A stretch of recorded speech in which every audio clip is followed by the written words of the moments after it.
Hello বন্ধুরা, কেমন আছো? আশা করছি সবাই ভালো আছো। আজকে আমি আবার পেয়ারা মাখা করব। আর আজকে পেয়ারা মাখাটা অনেকটা স্পেশাল হবে।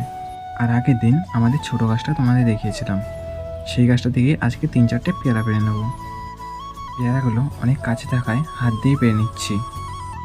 আমাদের কাছের পেয়ারাগুলো কিন্তু খুব একটা বড় হয়নি, ছোটো ছোটোই আছে, কিন্তু তাও ডাসা হয়ে গেছে। 3টে পেয়ারা পেরে নিয়েছি। এবার তাতে করে এটা ধুয়ে নেবো। ভালো করে ধুয়ে নিচ্ছি যাতে কোনো নোংরা না থাকে। আর আজকে পেয়ারা মাখাটা কিন্তু অনেকটা ভালো হবে, কারণ এইভাবে আমি কখনোই পেয়ারা মাখিনি। আমার পেয়ারা মাখা হয়ে গেছে। এবার আমি পেয়ারাটা তাড়াতাড়ি করে কেটে ফেলবো। তোমরা আমায় অনেক সাপোর্ট করছো, তার জন্যে অনেক অনেক থ্যাংক ইউ সবাইকে। এইভাবেই সাপোর্ট করো।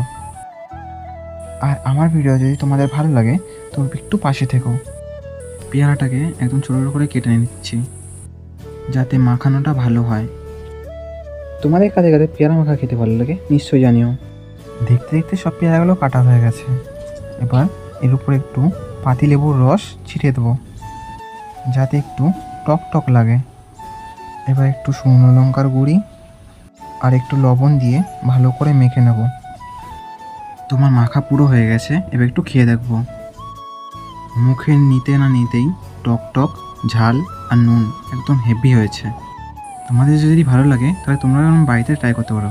আজকের জন্য এতটুকুনি, দেখা যাচ্ছে পরের ভিডিওতে। তখন জেনে বাই বাই।